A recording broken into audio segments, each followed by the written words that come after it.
Hello everyone, welcome to GeoIS. Today this is lecture 5 of our Ancient Indian History series. So आज हम Jainism and Buddhism के parts को cover करेंगे. Guys Jainism and Buddhism जो है मैंने last class में इनफैक्ट फर्स्ट क्लास में आप लोगों को बताया था कि किस तरह से रिलीजन इवॉल्व हुआ था. हमने लास्ट क्लास में बात की थी कि लेटर वैदिक एज के टाइम पर आप क्या देखते हो कि रिलीजन जो है वो बहुत ही ज्यादा ऑस्टर हो जाता है, राइट? कास्ट डिस्टिंक्शंस बहुत ही ज्यादा हो जाते हैं. अगर आपको याद है तो at that point of time caste इतना ज्यादा एक्सट्रीम हो गया था कि लोगों के लिटरली कपड़ा का जो कलर था वो भी डिफाइन होता था थ्रू द कास्ट. जैसे कि ब्राह्मण जो है वो डार्क रेड कपड़े पहनता था, क्षत्रिय जो था वो लाइट रेड कपड़े पहनता था, वैश्य जो है वो येलो कलर के कपड़े पहनता था और शूद्र जो था वो लिटरली ब्लैक कलर के कपड़े पहनता था. तो एक इंडिविजुअल का कास्ट उसे देखकर ही बताना बहुत इजी हो चुका था. अब अगर आप एक सेकेंड पार्ट इसका समझो, ऐसा हो चुका था जैसे अर्ली वैदिक टाइम में क्या था, ऋग्वेदिक टाइम को अगर आप याद कर लो, ऐसा उस वक्त क्या था. Caste was completely based on occupation of a person. यानी कि आप कोई भी काम करते हो, आप कोई भी बिजनेस करते हो, आप किसी तरह का भी प्रोफेशन को आप प्रोफेस करते हो, तो उस प्रोफेशन के हिसाब से आपका कास्ट बनता था. एग्जाम्पल ले लो, अगर आप ट्रेडिंग करते हो तो आप वैश्य कहलाओगे. अगर आप बाय द वे बहुत ज्यादा आपने शास्त्रों के बारे पढ़ लिया है तो आपको ब्राह्मण का दर्जा दिया जाएगा. अगर आप वॉर्स में जाके लड़ते हो आपको क्षत्रिय का दर्जा दिया जाएगा. अर्ली वैदिक टाइम्स में प्रॉपर ये डिस्टिंक्शन था. लेकिन लेटर वैदिक टाइम पे आप क्या देखते हो कि कास्ट सिस्टम जो है अब वो हो चुका है हेरिडिटरी. ठीक है, नाउ सी, हमने अच्छी तरीके से कॉजेस को यहाँ पर एन्यूमरेट कर दिया है. मैं इसे बहुत इजीली आसान भाषा में आपको समझाऊंगी, उसके बाद इसे रीड आउट करूंगी. सबसे पहले आप इसे इस तरह से देखिए. अब जब ब्राह्मण्स पावर में आए थे, अब इस वक्त क्या हुआ था, सोसाइटी डोमिनेट हो रही थी ब्राह्मण्स और क्षत्रिय से. यहाँ पर आप क्या देखते हो कि ब्राह्मण्स जो है वो बहुत ही ज्यादा पावरफुल हो चुके हैं सोसाइटी में. वो अपने आप को ना मजिशियन जैसा समझने लगे हैं, अपने आप को जादूगर जैसा दिखाते हैं. वो ये कहते हैं कि हम जो है हम सुप्रीम हैं. ठीक है, उस वक्त आप ये भी देखोगे कि बहुत सारे बुक्स आए थे, हिंदू शास्त्र के बहुत सारे बुक आए थे. धर्मशास्त्र का एग्जाम्पल ले लो, धर्म सूत्र का एग्जाम्पल ले लो, और ये जो बुक्स हैं ये बड़े इजीली लोगों को बोलते थे कि क्या सही है और क्या गलत, what is right and what is wrong. ये चीज एकदम क्लियरली इन टाइप के बुक्स में लिखी हुई थी.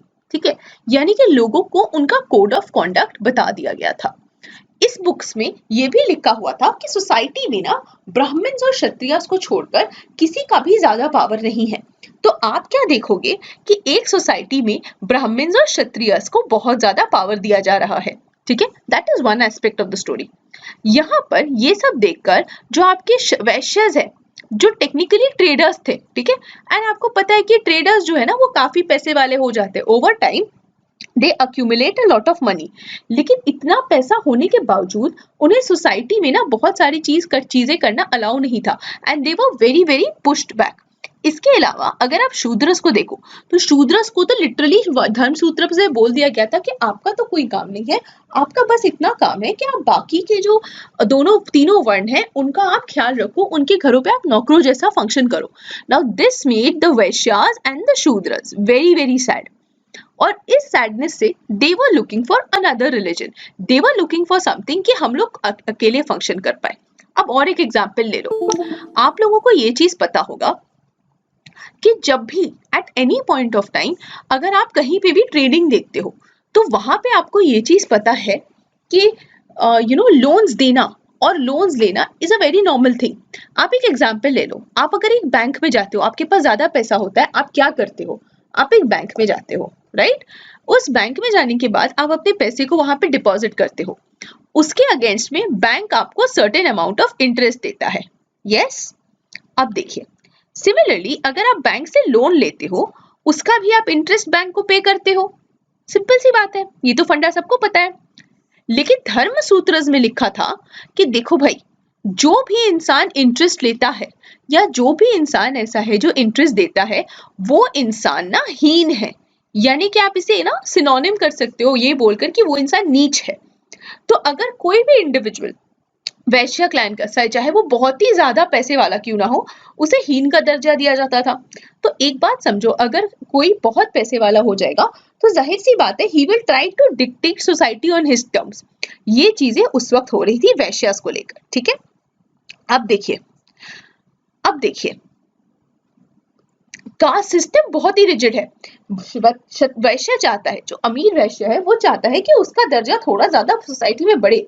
वो चाहता है कि उसका बेटा भी ना बहुत ज्यादा पढ़ के आगे जाए, उसका जो बेटा है वो ब्राह्मण का दर्जा ले ले, ठीक है।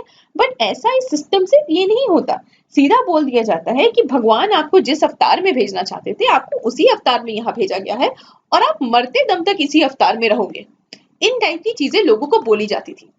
बहुत सारे लोगों ने इस कॉन्सेप्ट को रिजेक्ट कर दिया, ठीक है। उन्होंने सीधा बोला कि ये कॉन्सेप्ट तो पूरी तरीके से गलत है। अब आप ले लो क्षत्रियस को ही समझ लो। Let's just hold on to the Kshatriyas and let us understand क्या होता था। अब क्षत्रियस जो थे वो वॉरियर ट्राइब्स थे, ठीक है। वो वॉरिंग करते थे, वो बहुत सारे जगहों पे जाते थे, बहुत सारे क्षत्रिय ऐसे मर भी जाते थे इस टाइप के अप डाउन करते करते वो लोग मर भी जाते थे। और जब वो लोग अपना लूटपाट लेकर आते थे, बहुत सारा जमीन कॉन्कर करके आते थे, उस वक्त में क्या होता था, सारे के सारे ब्राह्मण जाके बोलते थे भाई हम तो ब्राह्मण हैं, आपको तो हमें दान करना ही पड़ेगा, हमारे आशीर्वाद से ही तो ये सब हुआ है आपके साथ, हमारे आशीर्वाद से ही तो आप फले फूले हो। और अगर बाय द वे यही लोग उस बैटल में मर के भी आ जाते थे तो ब्राह्मण्स कहते थे भाई हमें तो आपको घर पे बुलाना ही पड़ेगा। पॉइंट ये है कि हमें तो हमारे बिना तो आपके घर में ना यज्ञ हो सकता है, ना आप किसी तरह का पूजा कर सकते हो, आपको पूजा करना अलाउ ही नहीं है। तो जो भी पूजा पाठ की सेरेमनी है वो तो एक ब्राह्मण ही कर सकता है। तो यहाँ पर क्या देखा जा रहा था कि क्षत्रिय जो थे वो ब्राह्मण से अब थोड़ा गुस्सा हो रहे थे। दे वर सेइंग कि यार हम अपना जान देते हैं, हम इतना मेहनत करते हैं, हम अपना इतना सारा आर्टिलरी लगाते हैं, हम लोग अपना जान खोते हैं, and by the time we come back सारा का सारा क्रेडिट ही तो ब्राह्मण समाज दे देता है। दैट वाज दैट रीजन जो आप देखोगे कि क्षत्रियस भी ना ब्राह्मण से काफी ज्यादा गुस्सा रहते थे। They did not actually want to pay anything to the Brahmins. That was the second reason, ठीक है। कि खुद से एक तो आपका वैश्यस में अनरेस्ट हो रहा है, सेकंड आप क्या देखते हो कि खुद ही क्षत्रियस जो अपर वर्ण के थे वो भी ब्राह्मण से बड़े गुस्सा हो चुके हैं, they are very very angry. And finally आप क्या देखते हो, ब्राह्मण जो है वो अपने आप को सोसाइटी में इस तरह से दिखाते हैं जैसे कि दे आर द पीपल जो मजिशियंस है, ठीक है। They are behaving like magicians कि मैं तो मजिशियन हूँ, मैं जो चाहूंगा सोसाइटी में मैं वैसा करवा सकता हूँ। एंड लिटरली ऐसा था कि सोसाइटी में कोई भी चीज एक ब्राह्मण के कहे बिना होती ही नहीं थी। अब इस रीजन इन कारणों की वजह से आप क्या देख रहे हो कि ब्राह्मण्स खुद को मजिशियंस कहते थे। वो बोलते थे कि भगवान से मिलने का या भगवान से भगवान के साथ प्राप्ति करने की आपके पास सिर्फ एक ही तरीका है कि आप मेरे पास आओ, मैं अपने सारे के सारे चीजों अपने भगवान से कनेक्शन को यूज करूंगा और आपको वो सारी चीजें दे दूंगा। तो लोग क्या होते थे, बहुत ही ज्यादा इंटरेस्टेड हो जाते थे और ब्राह्मण्स के पास जाते थे कि भाई बताइए सर हमें क्या करना है। ब्राह्मण्स क्या करते थे, उस पॉइंट पे सीधा बोल दिया करते थे कि भाई देखिए अगर आपको ये करना है आपको इन ढेर सारी चीजें लानी पड़ेगी और इसके साथ आपको अपने कैटल को बलि देना पड़ेगा, ठीक है। यानी कि they used to ask for slaughter of all forms of cattle including the cow including the bull, ठीक है। कि इनको आपको स्लॉटर करना पड़ेगा। भगवान को खुश करने का सिर्फ एक ही तरीका है, अगर आप जानवरों को सैक्रिफाइस करेंगे, भगवान को अगर आप मनाना चाहते हो, आप चाहते हो कि भगवान जो है वो आपके हिसाब से चले, आपको ना बलि चढ़ानी पड़ेगी, ठीक है। तो ये बलि का कॉन्सेप्ट जो था उस वक्त बहुत ज्यादा फेमस हो चुका था। अब लोग जो है वो तो पहले ठीक है ब्राह्मण जी का बात सुनते सुनते सारा कुछ कर ही रहे थे, but end of the day आप क्या देखते हो कि अपेरेंटली ऐसा हो गया था कि मार्केट में कैटल का जो कीमत था वो बहुत ज्यादा चला गया। व्हाई? बिकॉज टेक्निकली सारे के सारे कैटल को तो बलि के नाम पर दे आर सैक्रिफाइसिंग देम। तो अब भाई आपको दूध कौन देगा, अब ये बताओ कि आपका खेत कौन जोतेगा। सिंपल सिंपल क्वेश्चंस लोगों के दिमाग में आने लगे। ये सब चीजें जब आई and people started getting impoverished due to these magnificent ceremonies, people started approaching और वो अब चाहते हैं कि भाई एक नया धर्म आए, कोई ऐसा धर्म आए जो इतना कॉम्प्लेक्स ना हो, ठीक है। अब आप क्या देखोगे कि कहीं ना कहीं हिंदू शास्त्र की जितनी भी बुक्स हैं सारे के सारे संस्कृत में लिखी गई थी, ठीक है, सारे के सारे क्या थी, संस्कृत में लिखी गई थी। अब ये संस्कृत लैंग्वेज जो था वो भी उस वक्त के लोगों को उतना ज्यादा अच्छे से नहीं पता था, ठीक है। People used to speak languages like Pali and people used to speak languages like Prakrit. So Pali and Prakrit languages लोग बोला करते थे, और उस जगह पे ये जो यज्ञ होते थे, सारी चीजें होती थी, ये होती थी आपके संस्कृत में।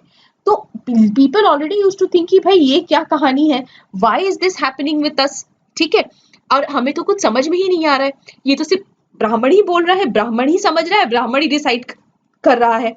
ये सारी चीज तरह की लिबरल थिंकिंग्स लोगों में आ रही थी। अब आप एक और एग्जाम्पल ले लो, उपनिषद को देखो। उपनिषद जो था वो बड़ा ही फिलोसफिकल बुक था, बड़ा घुमा फिरा के चीजों को लोगों को बताने की कोशिश करता था। एंड उस वक्त के जो लोग थे वो बोलते थे यार हमें कुछ सिंपल दे दो, हमें कुछ शॉर्ट दे दो, हमें भी मोक्ष चाहिए, मगर ये जो मोक्ष है ना वो सिंपल होनी चाहिए, हम इतना कॉम्प्लेक्स संस्कृत नहीं समझ पाते, ये एकदम सिंपल चीजें थी जो उस वक्त के लोग वॉइस कर रहे थे ना। अब आप क्या देखोगे कि दो लोग बाहर आते हैं यहां से, these two people are Vardhaman Mahavir and Gautam Buddha. आप क्या नोटिस करते हो कि ये दोनों जो थे, these people also came from Kshatriya clans, दोनों के दोनों क्षत्रिय क्लैन से थे, ठीक है। कैसे क्षत्रिय क्लैन से थे, ये सारी चीजें हम अभी 1 मिनट में डिस्कस करेंगे। पहले हम स्टार्ट करते हैं बुद्धिज्म के साथ। फर्स्ट पार्ट जो हम लोग करेंगे दैट विल बी बुद्धिज्म। देखिए ये जो पोर्शन है हमारे सिलेबस का, अगर आप नोटिस करोगे कि it is one of the most favourite chapters of UPSC. UPSC का ये बहुत ही ज्यादा फेवरेट चैप्टर है। हर साल आप देखोगे कि कोई ना कोई तरह का क्वेश्चन आपको यहाँ से जरूर न मिलेगा। अब देखो मोस्ट ऑफ दीज क्वेश्चंस जो आपको मिलेंगे ना वो काफी ही कंसेप्चुअल लेवल के मिलेंगे, ठीक है। लोअर एंड आपके बहुत डीप से क्वेश्चन ये लोग पूछते हैं। तो मैं क्या करूंगी कि आपको एक बेसिक आइडिया दे दूंगी कि ये किस टाइप के क्वेश्चंस आपको यहाँ से मिलेंगे, ठीक है।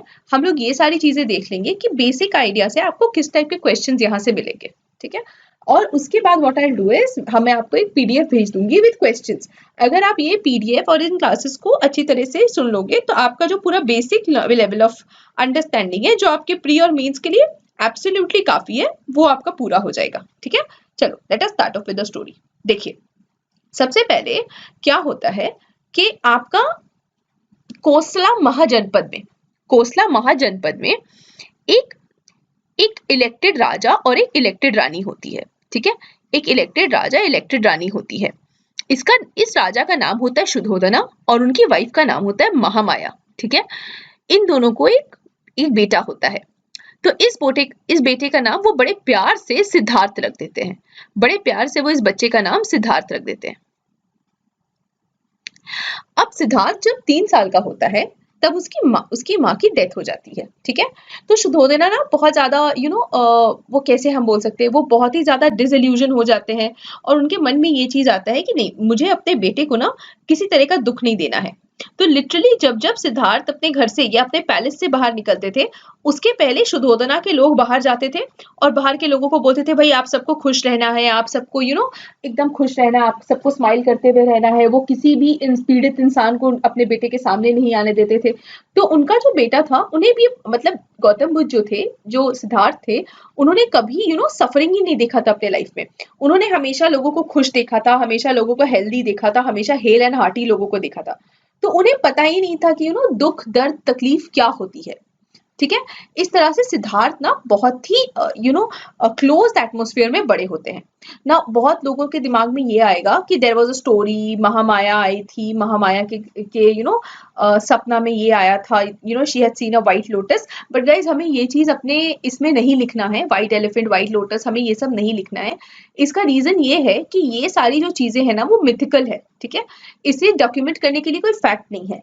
जबकि अगर आप देखोगे कि उनके फ्यूचर की जितनी भी चीजें हैं उन्हें हमने फैक्ट से डिराइव किया है। मे बी फैक्ट्स एकदम डायरेक्टली नहीं लिखे रहते, इसीलिए as an aspirant, as a UPSC aspirant, make sure कि ये सारी स्टोरीज को आप कभी भी अपने पेपर पे नहीं लिखते हो। दैट इज द रीजन मैं इन्हें नहीं बोल रही हूँ। तो मैं आपको जो बोल रही हूँ वो हिस्टोरिकल फैक्ट्स के हिसाब से बोल रही हूँ, ठीक है। तो महामाया के डेथ के बाद सिद्धार्थ को काफी प्रोटेक्टेड रखते हैं शुद्धोधना, ठीक है। उन्हें बड़ा करने में उनकी जो मासी रहती है जिसका नाम रहता है गौतमी प्रजापति, ठीक है। गौतमी प्रजापति उनकी मासी का नाम रहता है। वो बचपन से सिद्धार्थ को संभालती है, उसे पाल पोस कर बड़ा करती है। जब वो बड़े हो जाते हैं, जब वो 13 साल के हो जाते हैं, सिद्धार्थ की शादी करा दी जाती है यशोधरा के साथ, ठीक है। और सिद्धार्थ और यशोधरा को एक बड़ा ही प्यारा सा बेटा होता है जिसका नाम रहता है राहुल, ठीक है। Now what happens is, Siddharth जब 27 इयर्स के होते हैं, 27 साल की एज पे रहते हैं, एक दिन बड़े मस्त मौला से घूमते घूमते वो अपने चैरिटियर के पास जाते हैं, यानी कि जो उनके सार्थक रहते हैं, घुड़सवार जो रहते हैं उनका नाम रहता है चन्ना। चन्ना के पास जाते हैं और बोलते हैं चन्ना चलो, मैं जो है ना, मैं पूरा अपना देश देखना चाहता हूँ। चन्ना क्या करते हैं, उन्हें उनके घोड़े पे यानी कि कंठक पे बैठाकर लेकर बाहर निकल जाते हैं। तो जब सिद्धार्थ बाहर निकलते हैं, ठीक है, जब सिद्धार्थ बाहर निकलते हैं, उन्हें ना सबसे पहले क्या दिखता है, वो देखते हैं एक बूढ़ा आदमी है, ठीक है, उन्हें एक बूढ़ा आदमी दिखता है, उसके चेहरे पे ना ऐसे रिंकल्स वगैरह रहते हैं। तो वो सिद्धार्थ देखकर बोलते हैं ये कैसा है, ये कैसा आदमी है। तो चन्ना उन्हें बोलते हैं भाई आप अगर पैदा हुए हो, आप जब जवान हो जाओगे आप बड़े अच्छे दिखोगे, बट एक टाइम आएगा जब आपका जो स्किन है ना वो झुलस जाएगा, आप ना बुढ़े हो जाओगे। सिद्धार्थ ने बोला ये ऐसा क्या मेरे साथ भी होगा? तो चन्ना बोलता है हाँ भाई सिद्धार्थ जी आपके साथ भी ऐसा ही होगा, ठीक है। That was the first thing. तो सिद्धार्थ सोच में पड़ जाते हैं। फिर थोड़ी देर बाद क्या होता है, वो और आगे जाते हैं, वो यहाँ पर देखते हैं कि एक आदमी है, बड़ा ही बीमार सा लग रहा है, बड़ा ही बीमार है, खांस रहा है, उसके बॉडी पे ऐसे बहुत सारे निशान वगैरह हुए हुए हैं, एंड उसे कहीं ना कोर टाइप की बीमारी रहती है। तो वो फिर चन्ना को बोलते हैं चन्ना ये इस आदमी का क्या है? तो ये बोलते हैं ये भाई ये जो आदमी है ना ये बीमार है। और तो ये बोलते हैं क्या मैं बीमार हो सकता हूँ? तो चन्ना बोलते हैं ऑफ कोर्स आप भी बीमार हो सकते हो। हर इंसान के साथ ऐसा होता है कि एक वक्त तक वो स्वस्थ रहता है, फिर वो अस्वस्थ हो जाता है और धीरे धीरे उसकी तबीयत खराब हो जाती है, उसे बहुत तकलीफ होती है, बहुत पीड़ा होती है। सिद्धार्थ फिर सोच में पड़ जाते हैं। फिर वो थोड़े आगे जाते हैं, वो अब एक मृत व्यक्ति को देखते हैं, यानी कि एक मरे हुए आदमी को देखते हैं। अब वो बोलते हैं अब ये कैसा आदमी है? तो चन्ना बोलते हैं देखिए ये आदमी अब मर चुका है, ये जो आदमी है ना इसने परलोक सिधार लिया है, अब ये मर चुका है। तो ये बोलते हैं क्या ये दोबारा कभी नहीं उठेगा? तो बोला नहीं अब ये दोबारा कभी नहीं उठेगा, इसे भगवान ने ना अपने पास बुला लिया है। तो सिद्धार्थ बोलते क्या मैं भी मर जाऊंगा, मैं भी कभी अपनी आंखें नहीं खोलूंगा? चन्ना भी उस वक्त भी चन्ना यही बोलते हैं कि हाँ भाई सर आप अब तो नहीं, आप अगर आप मर जाते हो, हर इंसान जो पैदा होता है वो कभी ना कभी तो मर जाता है।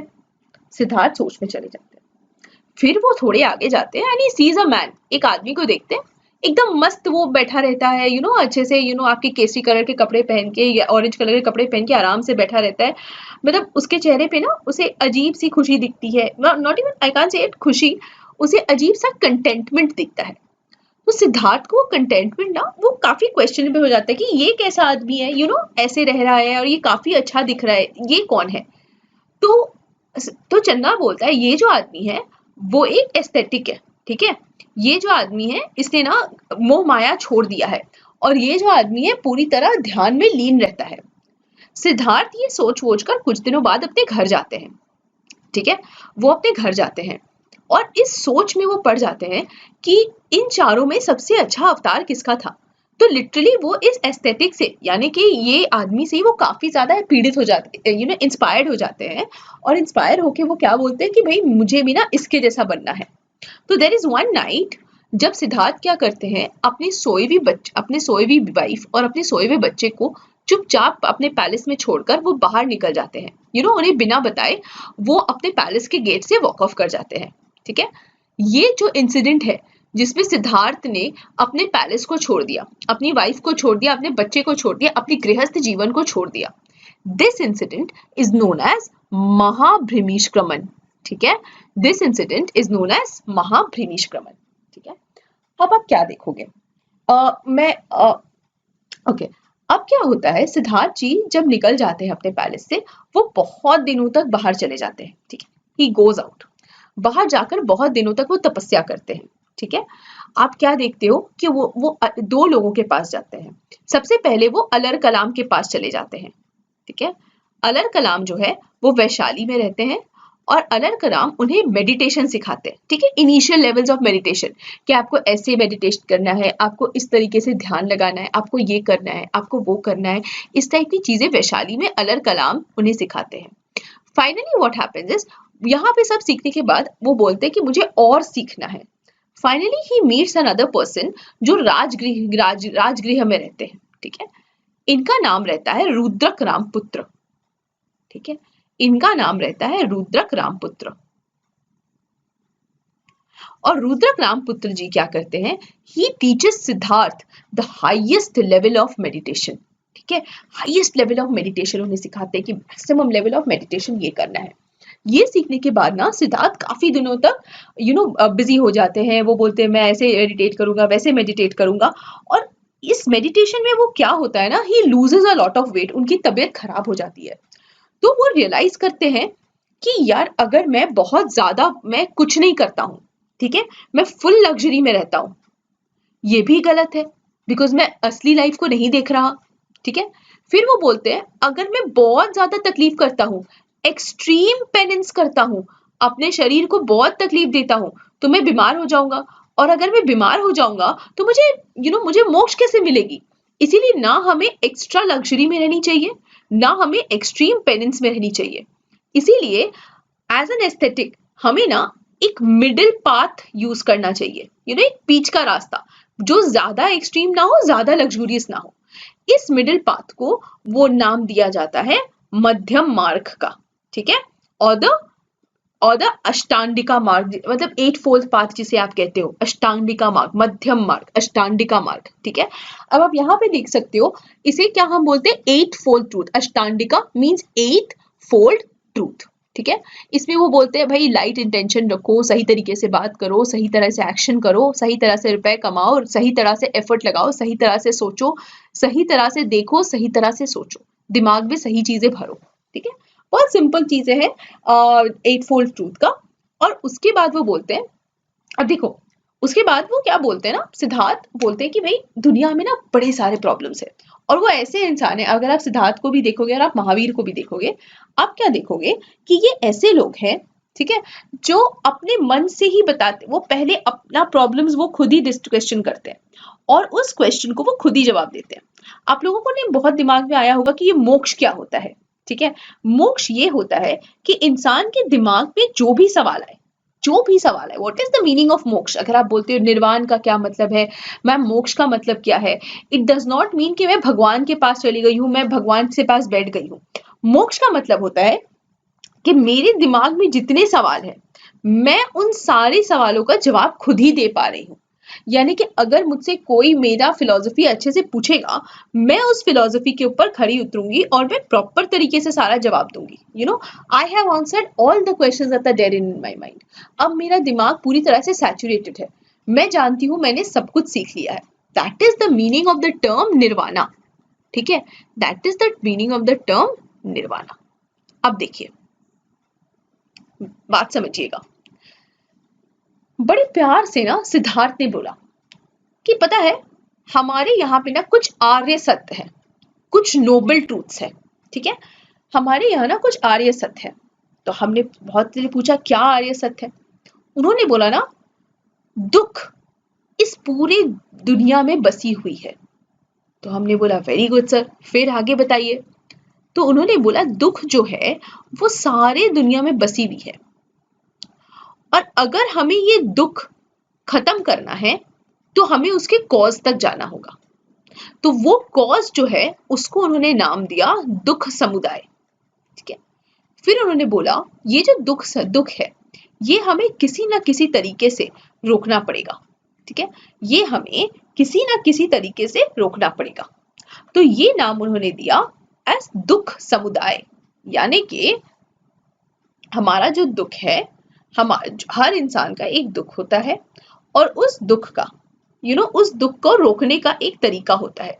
अपने लाइफ में कोई भी चीज रोकने के लिए, दुख को रोकने के लिए आपके पास आपको रोकना होगा।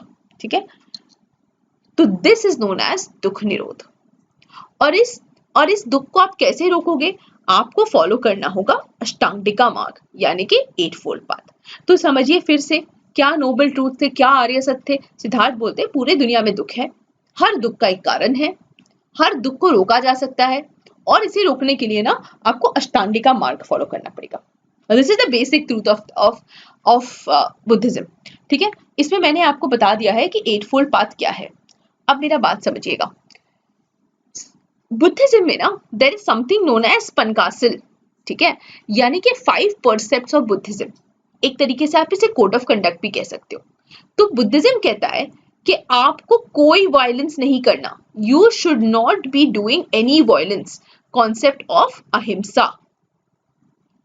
आपको किसी का कोई चीज चोरी नहीं करना है, there should be no stealing, कहीं से आपको चोरी नहीं करनी है।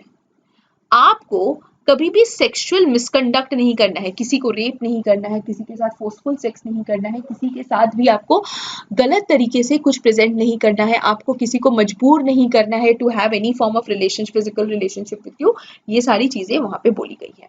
आपको किसी के पीठ पीछे बात नहीं करनी है, आपको ना गॉसिप, आपको चुगली नहीं करनी, आपको झूठ नहीं बोलना।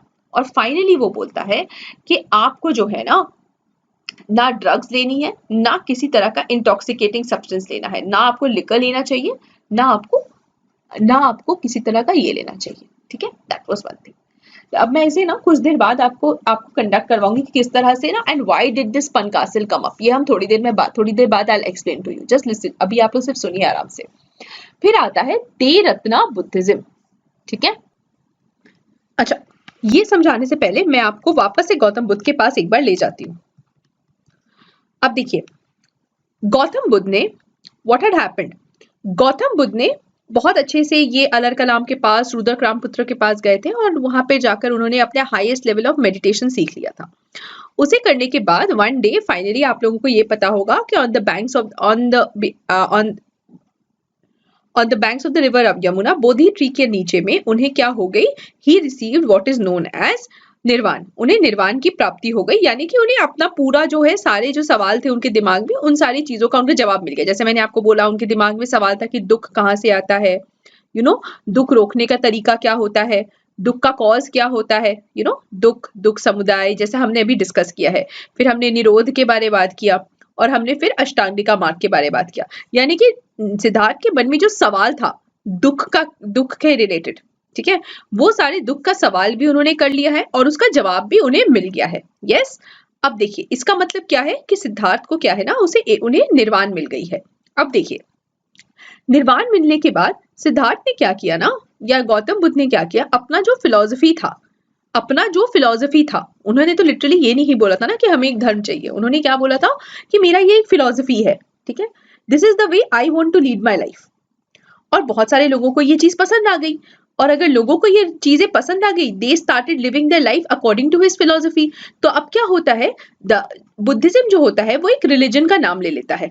ठीक है, उन्होंने अपना पहला सरमन, यानी पहला बार अपना जो क्वेश्चन था उनके दिमाग में और उसके जो सवाल उन्हें मिला है, उसे बड़े ही डिटेल्ड मैनर में उन्होंने सारनाथ में दिया था। ठीक है, सारनाथ करके एक जगह है, उन्होंने सारनाथ में दिया था। और वहां पर देयर वर 5 ब्राह्मण्स, 5 ब्राह्मण थे, जिनमें से एक चन्ना था। ठीक है, जो चैरिटियर था ना उनका चन्ना, उनमें से 5 लोगों में से एक चन्ना था। और इस सरमन के बाद ये पांचों लोग है ना बुद्धिज्म में कन्वर्ट हो गए। ये जो इंसिडेंट है इसे हम नाम देते हैं धर्म चक्र परिवर्तन का। ठीक है, इसे हम नाम देते हैं धर्म चक्र परिवर्तन का। चलिए अब और स्टोरी में आगे बढ़ते हैं। देखिए, अब सिद्धार्थ क्या कहते हैं कि देखो भाई, before getting into anything else, मैं चाहता हूं मैं लोगों को ट्रेन कर दूं ताकि वो इस तरह से वे ऑफ लाइफ अपना आगे काटे। ठीक है, वो इस तरह से अपना वे ऑफ लाइफ पे आगे बढ़े, धीरे धीरे वो अब सारी जो रस्में हैं बुद्धिज्म की वो अपनाए। Very good. Now what he does is that, सारे लोगों को वो एक जगह बैठा देते हैं, सारे प्रीस्ट को, and what he does is वो ना संघ बना देते हैं कि भाई जिसे भी बुद्धिज्म में आना है सारे के सारे यहाँ पे आओ। अब आप क्या देखते हो कि जब बुद्धिज्म आया, बड़ा ही सिंपल है, जो भी थोड़ा बहुत उन्हें पढ़ाया जा रहा है वो उस वक्त के पाली एंड प्राकृत लैंग्वेजेस में पढ़ाया जा रहा है। ठीक है, आप क्या देखते हो कि वो पाली और प्राकृत लैंग्वेजेस में पढ़ाया जा रहा है, आम जनता के लिए वो चीज बहुत अच्छी है। जो वैश्य है वो भी बुद्धिज्म को बहुत ज्यादा पेट्रनेज दे रहे हैं, बुद्धिज्म को बहुत सारा पैसा दे रहे हैं। ठीक है, बुद्धिज्म को बोल रहे हैं कि आप और ऑर्गेनाइज हो जाओ और लोगों को अपने एम्बिट में ले लो। तो आप क्या देखोगे कि उन्होंने ना संघ की शुरुआत की। ठीक है, यहाँ पे बहुत सारे लोग एक साथ रहे। तो गौतम बुद्ध ने सबसे पहले क्या किया, उन्होंने बोला कि संघ में ना सिर्फ मर्द रहेंगे, हम ना औरतों को अलाउ नहीं करेंगे। ठीक है, उन्होंने अपने एक डिसाइपल, इनका नाम था आनंद, जो आप आगे जाके पितक्स के टाइम पे सुनोगे भी, ठीक है। आनंद जो जिन्होंने पहला बुक जो था उनका वो उन्होंने बनाया था, पितक में से एक पार्ट थे वो, will talk about that later. तो उसमें उन्होंने आनंद से ये भी कहा है कि आनंद, अगर इस संघ में औरतें आ जाएंगी तो कहीं ना कहीं हमारा जो संघ है वो पूरी तरीके से खत्म हो जाएगा, 100 सालों से ज्यादा नहीं चलेगा, और अगर सिर्फ मर्द रहेंगे तब कोई प्रॉब्लम नहीं होगा। तो अब क्या होता है, उनकी जो मासी रहती है गौतमी प्रजापति, वो इस संघ के बाहर आके बोलती है कि भाई हम औरतें हैं, हमें भी आने दो। सिद्धार्थ तो पहले मना करते हैं, तो वो बोलती है अरे वुमन इक्वालिटी, आप औरतों को आने नहीं दोगे, औरतों को मोक्ष मिलने का कोई तरीका नहीं है क्या, क्या औरतों को मोक्ष की जरूरत नहीं है? ऐसे करके वो क्या करती है ना, संघ के बाहर एक प्रॉपर तरीके से धरना डाल देती है। गौतम बुद्ध बोलते ठीक है भाई, मैं वुमन इनइक्वालिटी के तरफ नहीं हूँ, मैं सिर्फ इसलिए मना कर रहा था बिकॉज देखो ये जो संघ है, यहाँ पे बहुत सारे मन बहुत सालों से गृहस्थ जीवन से दूर हो चुके हैं। तो जब औरतें इस संघ में आएंगी, ये तो जाहिर सी बात है कि उनमें से बहुत सारे लोगों का सेंसेस जाग जाएगा, and eight that point of time औरतों के मोरालिटी पे एक तरीके का ये खतरा रहेगा। तो इस रीजन से मैं औरतों की सेफ्टी को मेंटेन करने के लिए मना कर रहा था। That was his first argument, सिद्धार्थ's first argument for not having women in the Sangha. तो he was very cool about it. Gautam Buddha ji ने ये बोल दिया कि भाई मुझे तो नहीं पता, मैं तो आपकी सेफ्टी के लिए मना कर रहा था, आगे आपकी मर्जी। सेकेंड रीजन, आप इस तरह से सोचो, ये जो पूरा संघ बन रहा है, आपको नहीं लगता है कि नॉर्मली बहुत सारे ऐसे लोग होंगे सोसाइटी में जो सोचेंगे कि भाई अगर हम संघ में चले जाएं तो संघ में हमें फ्री का खाना मिल जाएगा, हम आराम से रहेंगे, भाई वहां पर बहुत सारे राजा महाराजा जो है वो बहुत सारा वहां पर डोनेशन दे रहे हैं, हमें उस डोनेशन के पैसे से हम आराम से बैठ के अपना एकदम लग्जूरियस सा लाइफ जिएंगे, हमें तो सिर्फ वहां बैठकर पढ़ना है, कुछ छोटी छोटी नियमें माननी है और ये सारी चीजें हम बड़ी इजीली मान जाएंगे। ये चीजें इनकी दिमाग में आ गई। तो आपको ऐसा नहीं लगता कि संघ में जितने सारे लोग रहेंगे, मैक्स उनमें से बहुत सारे लोग ऐसे रहेंगे जो सिर्फ प्लेजर सीकिंग रहेंगे? अब आप ऐसे समझिए, अब ऐसे प्लेजर सीकिंग लोगों के बीच अगर औरतें आ जाती हैं तो इनका दिमाग में तो यही रहेगा ना कि चलो हम संघ के नाम पे गृहस्थ जीवन का भी सुख उठा सकते हैं। यस, तो इसका मतलब क्या होगा, औरतों की मोरालिटी पे क्वेश्चन आ जाएगा। It was the second reason why Gautam Buddha was not wanting women over there. अब इन औरतों को बचाने के लिए उन्होंने ना एक कोड ऑफ कंडक्ट बना दिया अपने संघ के लिए, और ये जो कोड ऑफ कंडक्ट था, this was known as the Panchsheel. और आप क्या देखते हो कि फ्यूचर में एक बुक भी लिखा जाता है, अभिधम्मा, सॉरी, आप और एक बुक भी देखते हो, विनय पिटक, जिसमें आप क्या देखते हो कि बुद्धा जी ने प्रॉपर तरीके से कोड ऑफ कंडक्ट जो है उसे गवर्न किया है। बाबू, अब हम लोग बात करते हैं तेरत्ना बुद्धिज्म के बारे में, ठीक है। तो ये जो तेरत्ना बुद्धिज्म है, आई एम श्योर आप लोगों ने ये वर्ड कभी ना कभी तो सुना होगा, धम्मम, शरणम, गच्छामि, इस टाइप का टर्म आपने सुना होगा। तो इसमें बेसिकली क्या होता है, अगर आप ठीक से नोटिस करो तो बुद्ध, धर्म और संघ, ये तीनों वर्ड्स और इन तीनों वर्ड्स के मीनिंग पे और इनकी इंटरप्रिटेशन पे पूरी तरीके से आपका बुद्धिज्म का जो फिलॉसफी है वो पूरी तरीके से इन तीनों में समा चुका है। सो एनी इंडिविजुअल जिसे बुद्धिज्म का सारा कॉन्सेप्ट समझना है वो बहुत इजीली ये समझ सकता है कि तेरत्ना बुद्धिज्म पे पूरा का पूरा बुद्धिज्म का जो फिलॉसफी है वो बसा हुआ है। चलिए अब हम आगे समझते हैं। देखिए, हम जब बात करते हैं बुद्धा के बारे, तो आपको पता है जब गौतम बुद्ध को टेक्निकली पूरी तरीके से कैवल्य मिल गया, when he had attend nirvana, not kaivalya, when he had attend nirvana, उनके पास ना उनके बहुत सारे डिसाइपल्स बने थे। इनमें से 3 इंपॉर्टेंट डिसाइपल्स का नाम था आनंद, उपाली एंड महाकश्यप।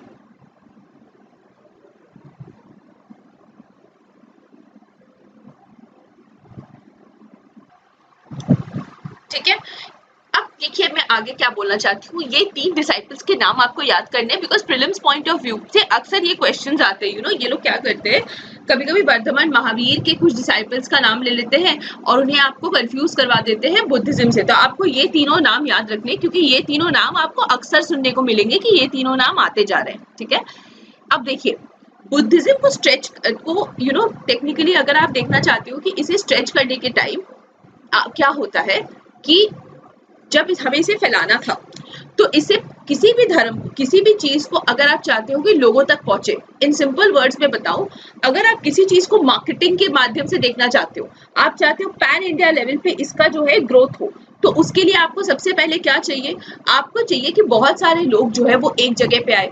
उन बहुत सारे लोगों को एक जगह पे लाने के लिए आपको एक अथॉरिटी की मदद चाहिए, एंड नंबर 2 आपको पैसों की जरूरत है। तो इस कॉन्सेप्ट में देखिए क्या होता है, इस जगह पे आप सबसे पहले क्या देखते हो कि जो गौतम बुद्ध के एक कंटेम्प्रेरी राजा थे, ठीक है, आपके एक कंटेम्प्रेरी राजा थे, बुद्धिज्म के सबसे पहले पेट्रन किंग जो थे, यानी कि जो किंग इसे अथॉरिटी के साथ पैसे भी देते थे। This king was the king of the Haryanka dynasty who was known as Ajatashatru, ठीक है, हरनायक डायनेस्टी,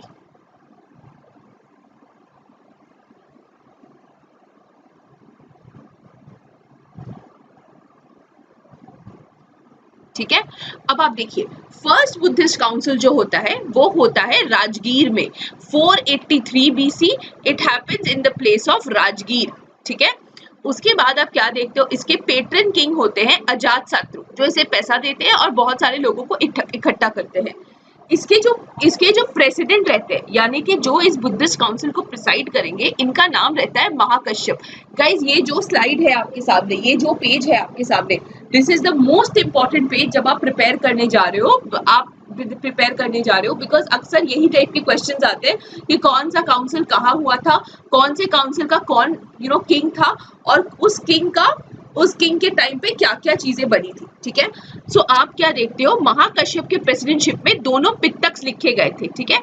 ये पित्तक क्या है, देखो गौतम बुद्ध जब अपने लाइफ में थे उन्होंने बहुत सारे सरमन्स दिए थे, ठीक है, उन्होंने अपना फिलॉसफी, उन्होंने अपना थिंकिंग, उन्होंने अपना वे ऑफ लाइफ, वो किस तरह से चाहते हैं कि संघ चले, उन सारी चीजों को उन्होंने बड़े अच्छी तरीके से कंपाइल किया था, ठीक है। इनमें से क्या आप देखते हो, पहले दो पित्तक यानी कि सुत्त पित्तक और विनय पित्तक लिखी गई है, ठीक है। मैंने आपको ऑलरेडी बता दिया है कि Vinaya Pitaka was about the code of conduct, संघ में किस तरह से एक मॉन्क को रहना चाहिए, एक भिक्खु और एक भिक्खुनी को रहना चाहिए, वो तरह की चीजें विनय पिटक में लिखी हुई है। अब आप जब आते हो सुत्त पिटक में, आप क्या देखते हो, that it talks about the philosophies of Gautam Buddha, ठीक है, it talks about the philosophies of Gautam Buddha. मैं आपको एक्सप्लेन करूंगी इन तीनों बुक्स के बारे में, थोड़ी देर में आपको एक्सप्लेन करूंगी, तब तक सिर्फ एक बार नाम सुन लो, ठीक है। उसके बाद क्या होता है, सेकेंड बुद्धिस्ट काउंसिल में किंग काल अशोक के अंडर में, ठीक है, सवाकर्णी प्रेसिडेंटशिप के, आप क्या देखते हो, थेरवाड़ और महासंगिका में बट जाता है, ठीक है, थेरवाड़ा और महासंगिका, ठीक है। उसके बाद थर्ड बुद्धिस्ट काउंसिल होता है, थर्ड बुद्धिस्ट काउंसिल में पाटलिपुत्र में होता है, यानी मॉडर्न डे पटना में होता है। इसके किंग जो होते हैं, पेट्रन किंग, उनका नाम होता है king Ashoka, and it is under the presidentship of Moggaliputta Tissa. यहाँ पे क्या होता है, अभिधम्म पिटक लिखा जाता है। अब अभिधम्म पिटक में क्या है, इसमें भी गौतम बुद्ध के फिलोसफिकल थिंकिंग्स के बारे लिखा गया है, उसे कंपाइल किया गया है, अच्छी तरीके से कंपाइल करके अभिधम्म पिटक में लिखा गया है। फाइनली जो फोर्थ जैन काउंसिल होता है, जो होता है कुंदलवाना में, वो होता है कनिष्क, किंग कनिष्क, कुषाण डायनेस्टी के। It is under the presidentship of Vasumitra, ठीक है, and under the secretaryship of अश्वघोष, ठीक है। महायान और हिनायन बुद्धिज्म में डिवाइड हो जाता है। अब मैं आपको इन दोनों के बारे डिफरेंसेस बताती हूँ। ये जो बहुत सारे टर्म्स आप नए नए देख रहे हो, थेरवाड़, महासंगिका, अभिधम्मा, महायान, हिनायन, ये सब क्या है, हम लोग इसे समझते हैं, ठीक है। सबसे पहले आप बुक्स के बारे में समझिए। विनय पिटक में जो था, इट वॉज कंपाइल्ड बाय आनंद। आनंद जो थे वो बड़े ही फेमस डिसाइपल थे। उन्होंने बड़े अच्छे से इस बुद्धिस्ट काउंसिल में ये बताया था कि हमने जो है ना, विनय पिटक है, विनय पिटक के हिसाब से संघ में जितने भी लोग रह रहे हैं उन्हें उस हिसाब से यहाँ पर रहना है। अब आप बोलेंगे ओके मैम, यानी कि विनय पिटक जो है वो कोड ऑफ कंडक्ट बोलता है, of course code of conduct ही बोलता है, एब्सोल्युटली करेक्ट। अब आइए आप सुत्त पिटक पे। It was done by Upali, ठीक है, उपाली ने इसे रिसाइट किया था कि ये जो है, ये ना गौतम बुद्ध का फिलोसफिकल थिंकिंग है, this is the philosophical thinking of Gautam Buddha. हमने बोला वेरी गुड। अब अभिधम्मा क्या है, इसमें भी आप क्या देखते हो कि फिलोसॉफिकल थिंकिंग से आते हैं।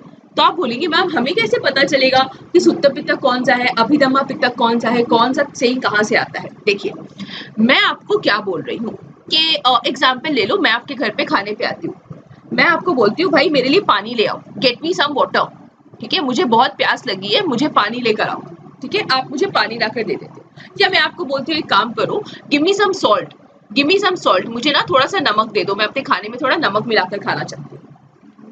आप बोलते हो ओके।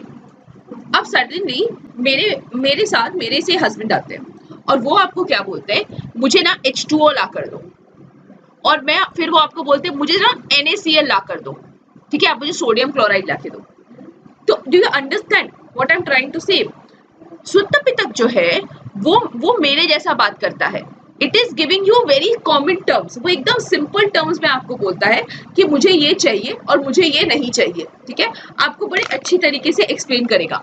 आप एग्जाम्पल ले लो जातक कथा की, आप लोगों ने जातक टेल्स के बारे सुना होगा, ठीक है ना। तो ये जातक टेल्स जो है अगर आप देखोगे देवर अ पार्ट ऑफ द सुत्त पितक, ठीक है, आपके निकाय में लिखा हुआ है तो जातक कथा आपको बेसिकली क्या है, सुत्त पितक के अंदर मिलता है, ठीक है। अब आप समझ लो अभिधम्मा, अभिधम्मा आपको बहुत स्ट्रांगली बोलता है कि ये फिलोसफी है, this is something that you have to understand. तो सुत्त पितक समझने के लिए आपको क्या करना है, आपको ना कोई पुराने जमाने से कुछ नहीं पढ़ना है, एकदम नया कॉन्सेप्ट है, आपको पूरे अच्छी तरीके से बेस से समझाता है, ठीक है। लेकिन अगर आप अभिधम्मा की बात करते हो, अभिधम्मा आपको क्या बोलता है कि भाई आपको H2O देना है, आपको एकदम प्रिसाइसली बोलते हैं कि आपको एग्जैक्टली ऐसा करना है, उसके साथ कोई एक्सप्लेनेशन जोड़कर आपको नहीं बताता, ठीक है, उसके साथ आपको बिल्कुल भी एक्सप्लेनेशन समझ के वो नहीं बताता। इन रीजंस की वजह से आप क्या देखते हो, इस रीजन की वजह से आप क्या देखते हो कि अभिधम्मा पितक जो है, यहाँ से आप नोटिस करो एक चीज, अभिधम्मा पितक जो है वो काफी सालों बाद लिखी गई थी, टेक्निकली इतने सालों बाद लिखी गई थी। अब आप याद करो कि बुद्धिज्म आया क्यों था। बुद्धिज्म आया इसलिए था बिकॉज इनिशियली लोगों को बहुत प्रॉब्लम हो रहा था, बहुत लोगों को बहुत ज्यादा प्रॉब्लम हो रहा था बिकॉज ऑफ ब्राह्मणिज्म, ठीक है, लोगों को संस्कृत समझ में नहीं आता है। But towards the end you know, जब तक काफी साल पुराना हो जाता है बुद्धिज्म, कहीं ना कहीं वो क्या करता है कि वो कंप्लीटली मर्ज हो जाता है along with Brahmanism. It is one of the major reasons why Buddhism had been wiped out. Because initially जो धर्म बाहर इसलिए आया था ताकि आम लोगों के साथ, आम लोगों के हिसाब से वो रह पाए, वो चीजें अब उन्हें यहाँ पर नहीं दिख रही थी, ठीक है। चलो लेट्स मूव फॉरवर्ड, अब मैं आपको कुछ एग्जाम्पल्स बताती हूँ, ठीक है। फर्स्ट थिंग, अब देखिए जब हम बात करते हैं डिफरेंट स्कूल्स ऑफ बुद्धिज्म के बारे, यहाँ पर आपको कुछ चीजों को बहुत अच्छे से डिटेल में समझने की जरूरत है। सबसे पहले तो आप स्कूल्स ऑफ बुद्धिज्म के बारे समझिए। मैंने आपको अभी एक वर्ड बोला था महासंगिका, देखिए महासंगिका जो है इट इज लाइक वज्रयाना, ठीक है। पहले मैं आपको डिटेल में समझाती हूँ क्या होता है ये, ठीक है। आज भी डेट में भी आप देखोगे कि महायान भी रहता है, हिनायन भी रहता है, थेरावाद बुद्धिज्म भी है, वज्रयान बुद्धिज्म भी है। इनका मीनिंग क्या है, how are they different from each other? देखिए सबसे पहले कुछ ऐसे लोग थे, देखो सबसे पहले तो आपको इतना पता होना चाहिए कि बुद्ध है, तो ये गौतम बुद्ध कौन थे? ये गौतम बुद्ध वो थे जिन्हें सबसे पहले एनलाइटनमेंट मिला, यानी कि सबसे पहले जिस इंसान ने निर्वाण की प्राप्ति कर ली उस इंसान को हम बुद्ध कहते हैं। अब देखिए इनके पाथ में चलते चलते बहुत सारे ऐसे भी लोग हैं जो इनके बाद उन्हें एनलाइटनमेंट मिला है, तो क्या हम उन सबको बुद्ध बोलते हैं? नहीं, हम उन सबको एक दूसरा नाम देते हैं। ये नाम है अरहंत। हम क्या बोलते हैं इन्हें? हम इन्हें बोलते हैं अरहंत। जो लोग बुद्धा के बाद एनलाइटनमेंट की, जिन लोगों को गौतम बुद्ध के बाद एनलाइटनमेंट की प्राप्ति हुई है, उन्हें हम क्या बोलते हैं? हम उन्हें बोलते हैं अरहंत। अब देखिए इन अरहंतों में से कुछ लोग ऐसे रहते हैं जो प्राप्ति करने के बाद वापस आते हैं, ठीक है, लोगों के पास आते हैं, यू नो स्कूल्स में चले जाते हैं, वो बताते हैं बुद्धिज्म क्या होता है, वो बताते हैं कि ये भाई बुद्धिज्म ऐसा होता है, वो ये बताते हैं कि विनय पिटक में ये लिखा है, वो ये बताते हैं कि सुत्त पिटक में ये लिखा हुआ है। वो सारी चीजों को ना सरमन के हिसाब से लोगों में बांटते हैं। उन लोगों को बहुत लोगों ने बोला है ना कि तुम देखो, आप ये वर्ड मार्क करना, हीनयान का मतलब क्या होता है? नीचा, ठीक है, कि ये लोग ऐसे हैं जो खुद तो उन्होंने निर्वाण की प्राप्ति कर ली, बट वो दूसरों को आके किताबों के बारे बताते हैं, गौतम बुद्ध की थिंकिंग्स के बारे बताते हैं, गौतम बुद्ध की फिलॉसफी के बारे बताते हैं। लेकिन ये जो लोग हैं, ये जो हीन लोग हैं, ये जो नीच लोग हैं, literally it the meaning is नीच, ठीक है, कि ये जो नीचे दर्जे के लोग हैं, ये लोग सब कुछ सीख चुके हैं, इन्हें पता है कि इन्हें किस तरह से निर्वाण पाना है, लेकिन ये अपने निर्वाण के तरीके को किसी को नहीं बताते हैं। ये बोलते हैं कि अपने आप से, अपने मेहनत से, विदाउट योर एफर्ट आपको सक्सेस नहीं मिलेगा। इसीलिए ये बोलते हैं कि जिसे भी एनलाइटनमेंट चाहिए, जिसे भी अरहंत बनना है, उसे मेहनत करना पड़ेगा, उसे समझना पड़ेगा। वो मैं आपको रास्ता नहीं दिखाऊंगा, ये रास्ता आपको अपना खुद ही बनाना है, ठीक है। तो हीन यान जो लोग हैं, ये किसी के साथ अपना हाउ टू बिकम एनलाइटनमेंट ये शेयर नहीं करते। अब आप बोलेंगे मैम क्या ये खुद को हीन बोलते थे? नहीं, इन्हें हीन बोलने वाले एक और तरह के लोग थे। ये लोग जो थे, ये थे महायान वाले, ठीक है। महायान वाले क्या बोलते थे, मेरा बात समझिएगा, एंड इससे ना बहुत सारे कॉन्सेप्ट्स आपको मिलेंगे, तो इसे भी आपको मार्क करना पड़ेगा। देखिए, महायान बुद्धिज्म क्या है। महायान बुद्धिज्म वाले बोलते हैं कि जैसे कुछ लोग हैं जो अरहंत बन चुके हैं, यानी कि जिन्हें एनलाइटनमेंट की प्राप्ति हो गई है, अब वो लोग क्या करेंगे, अपना सारा का सारा प्रैक्टिस छोड़कर वो लोग आएंगे और बाकी लोगों की मदद करेंगे ताकि वो लोग भी निर्वाण प्राप्त कर ले, ठीक है। ये लोग जो अरहंत बनने के बाद लोगों की मदद करते हैं, ठीक है, एनलाइटनमेंट पाने के लिए, इन लोगों का नाम, इन्हें हम यूजुअली बोधिसत्व कहते हैं, बोधिसत्व, ठीक है। ये वापस आएंगे, लोगों की मदद करेंगे, ठीक है। That is the difference between Hinayana and Mahayana. Hinayana वाले क्या बोलते हैं कि भाई हम, ये थोड़े सिंपल टाइप के लोग हैं, वेरी सिंपल, एकदम इनिशियल थिंकिंग्स ऑफ बुद्धा के साथ पूरी तरह से ये लोग महत्व रखते हैं। ये मिक्स बुद्धिज्म में बिलीव नहीं करते। ये बोलते हैं कि अगर आपको अरहंत बनना है, अगर आपको एनलाइटनमेंट पानी है, आपको मेहनत करना पड़ेगा। और महायान वाले बोलते हैं कि आप लोग ना, हीनयान वाले ना, आप लोग बड़े ही सेल्फिश हो, आप लोग नॉर्मल लोगों की मदद नहीं करते हो, आप लोगों को मदद करना चाहिए कि और लोग भी और लोग भी अरहंत बन जाए। और इसके लिए वो क्या करते हैं, उनमें से जितने लोग एनलाइटनमेंट प्राप्त करके वापस आके लोगों की मदद करते हैं, इन्हें बोला जाता है बोधिसत्व, ठीक है। अब देखिए, अब मैं आपको एक दूसरा नाम बताती हूँ। दो वर्ड्स और हैं आपके सामने, थेरवाद और और वज्रयान, ठीक है। थेरवाद को सबसे पहले हम देखते हैं। थेरवाद जो है ये दो वर्ड से आता है, ठीक है। It comes from two words.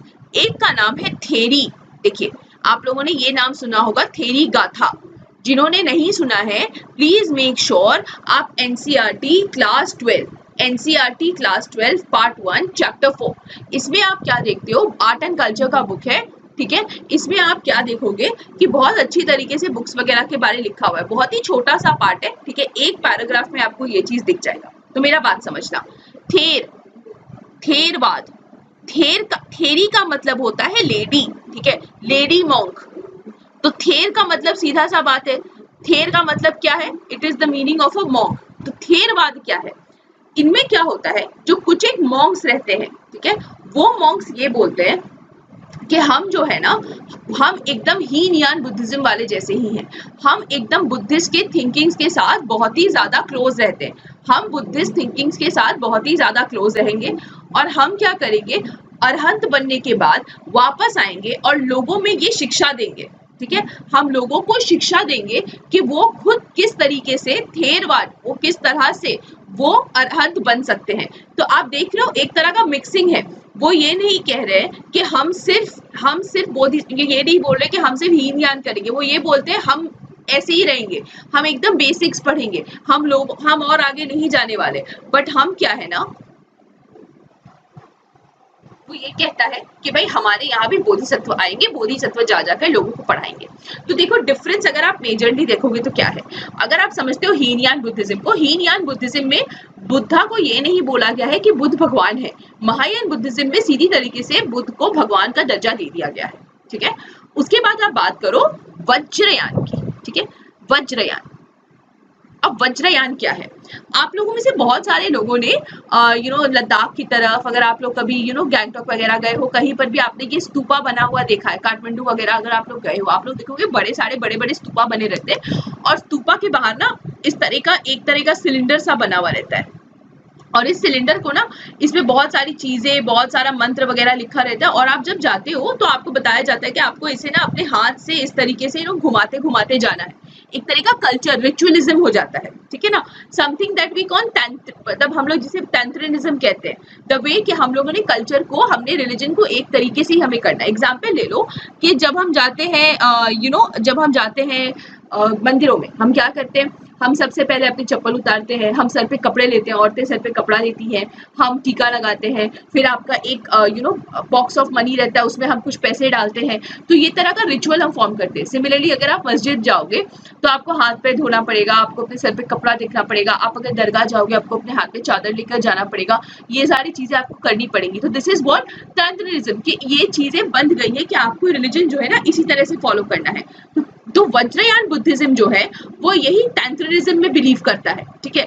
वो क्या बोलता है, भगवान कि बुद्ध जी जो है वो भगवान है, ठीक है, और उन्हें खुश करने के लिए आपको ये सारी चीजें करनी है, आपको इस तरह से गोल से आपको घुमाना है, आपको नंगे पैर अंदर जाना है। So it has done what, it has tantricized Buddhism.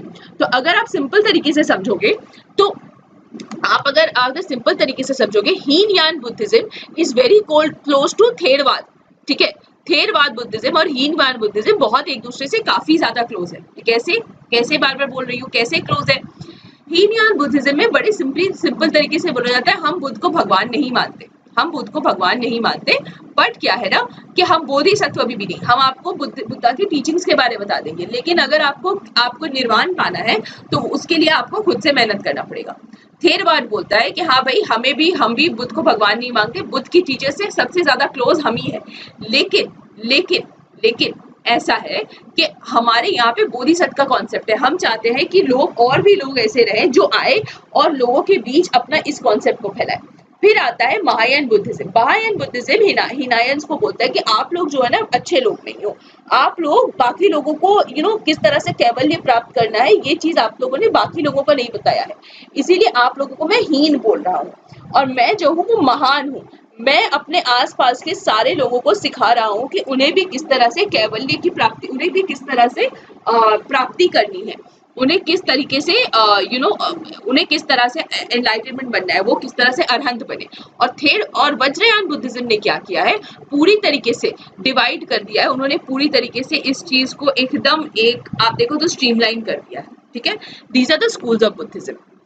अब देखिए, बुद्धिज्म के बहुत सारे टेक्स्ट है, दिव्यानंदना, दीपावमसा, महावमसा एंड मिलिंदा पाहनो, ठीक है।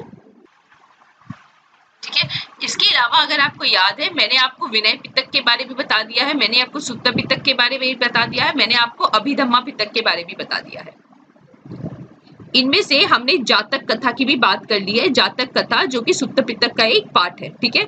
अब आप देखो, अभी यहाँ पर ना बहुत सारे बुक्स हैं जिन्हें हम डिस्कस करते हैं। सबसे पहले चलिए मिलिंदा पानो को कर लेते हैं, सबसे सिंपल वाला है, प्रीवियस ईयर क्वेश्चंस में भी आया है।